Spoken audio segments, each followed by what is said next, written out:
In today's video, I'm continuing with the idea or the storyline of getting scars while working on Avatar. And today it's a little bit different kind of scar than what I talked about yesterday. So stay tuned. So I'm AmyC with You Finding You. I am an intuitive and transformational coach. And for 25 years, I was a visual effects artist. I lived in different places around the world and I hopped around and traveled all the time and had all these experiences and situations where I really had to start looking within myself to find who I was, rather than this constant outwardly looking for approval or acceptance or who I was. And so in my stories, I do hope that you connect and start to look within yourself. So in the previous video from yesterday, I was talking about scars that I had gotten, a physical scar where I cut myself from while I was working on Avatar. And today I'm going to continue talking about certain scars that I got while working on Avatar. This one is more of a mental, trauma or situations that really form you, as you progress forward in life. And this one, again, I was working on Avatar, and if you haven't watched the previous video, I'll put a link in the dialogue box below. But I was, again, working on Avatar, and it was, 3-4 months in that I had been working on it, and we had these deadlines. And these deadlines were, it's called reel lock, where a reel, they're, putting it onto film and it has to be done, that reel, And so we had this deadline for a reel lock, which to me, when it has to be on that reel, the film has to be going from digital to film. It has to be done. Like, it is like, here it is. So we had this deadline of, Friday of that week, and I got all my work in. It was in on Friday. And then that day I got notes back. And they were notes that would completely change the shot, which would mean another week or two of work, So it was kind of like, wait, what? Today's reel lock. Like, how am I going to get another week's of work or however long they, wanted this to go on for. And I started to realize that there were these false deadlines. False deadlines are destroying for people in this situation because, you're being pushed to and beyond a point of stress. I had to meet that deadline on Friday, drop dead, it has to be done. But then it's not actually done. And now you have another drop dead deadline. It has to be done by this following week or whatever it was, And it's so the stress and pressure of meeting those deadlines are so high, and our bodies cannot sustain that kind of pressure on them. When you're in that stress point, it's the fight, flight, freeze. We're in that constant fighting or, flighting work, we're running and running and running on that high, and our body's creating that chemical because we're in that high, but your body cannot sustain that chemical. It cannot go on forever. So when our bodies are in that constant stress and having to meet these deadlines, it puts a serious toll on ourselves. And here I was, again, so many months in, and I suddenly realized that this is how the studio works. This is how things are going forward.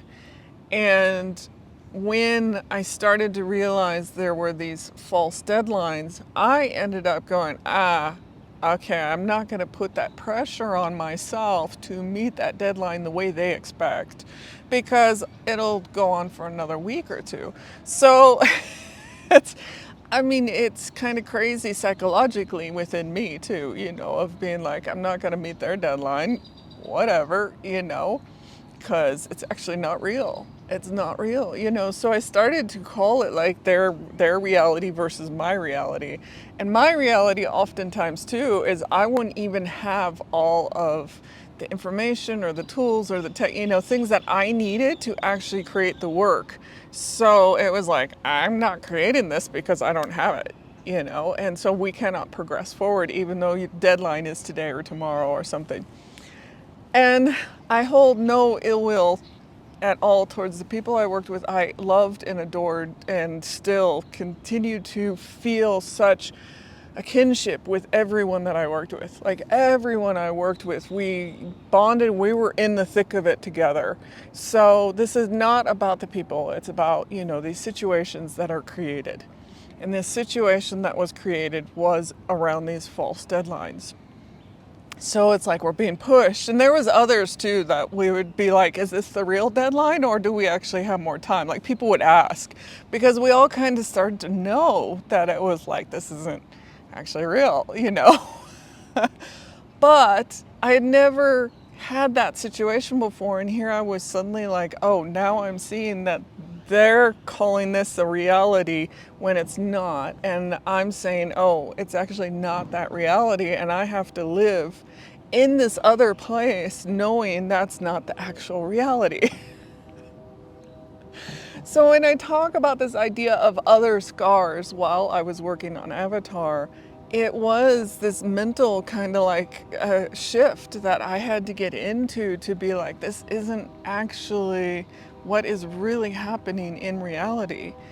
That the deadline was not actually the real deadline. Well, I mean, it kind of was because we still had to get the work to them, but there was still notes coming back. So there was yet another deadline.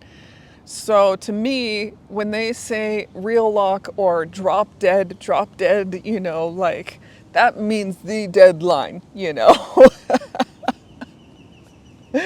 So it's like the terminology I had to kind of learn of like, that's actually not what it means. It's and to live in this place of not real was just, and I say not real is it's like I was living in a place where I knew what I could actually get done, and it did not meet what their deadline was. It did not meet their goals and needs at all. It was drastically different sometimes. And so it just got to a point where it was like, this is where I am. This is where I am. This is all I can do. So I share this story as well of being in situations and in places where you have such pressures on you, such total pressures, and who knows if it's from, supervisors, if it's from shows, external, like the actual production side, external our studio, like all of these pressures were coming in, and then it gets, trickled down to the artists that are actually working on these shots, and it's like, you have to meet these deadlines, and it's like, well, I can't because it's not realistic to actually meet those. I say all of that. The film did get created. We did make deadlines.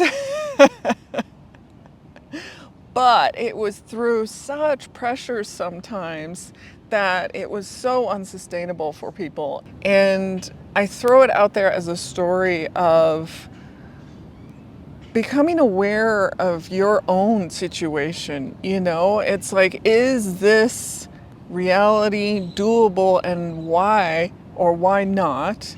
And then why are you putting those pressures on yourself and staying in that place and being in that place? And like the story of yesterday where I talked about getting the scar on my finger, and it's like people normalized it of like, oh, this is just what happens. You're working crazy hours. Okay.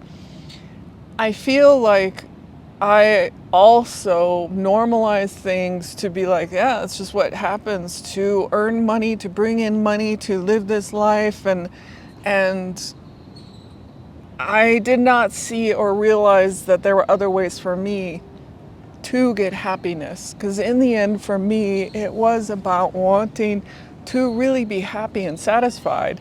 And I was chasing after status, or I was chasing after titles, or, and how would I look, chasing after these ideas of good enough. And that's where I was at a place that pushed me so much that I could not sustain it. So I never felt good enough, or I never felt that I was achieving it. And so I kind of purposely had intentionally, intentionally or not intentionally, that's the word I'm looking for, unaware that I actually was kind of putting myself there to bring this up in myself, that I was chasing after good enough, better, that will make me happy, and it's like, oh, actually, that's not, these things outside of me is not what is going to make me happy. So again, I offer this up as a story to share of putting pressures on yourself and why. Why are you doing those things? Like, why are you in these situations or places? And for me, it was an extreme place, or it felt extreme, where I was being pushed and my body could not sustain it. And myself, my mental self, could not sustain it either. So I offer it up as a story and do hope it's interesting, insightful, and that maybe you get some ideas for yourself out of it as well. So thank you again for joining me today, and I hope again through these stories that they are insightful, inspiring, or get you to start looking within and start seeing how you're affecting your world around you and how you're creating your reality. So if you are enjoying this series and would like to continue, do hit that like, share, and subscribe button below, and I'll see you in the next video.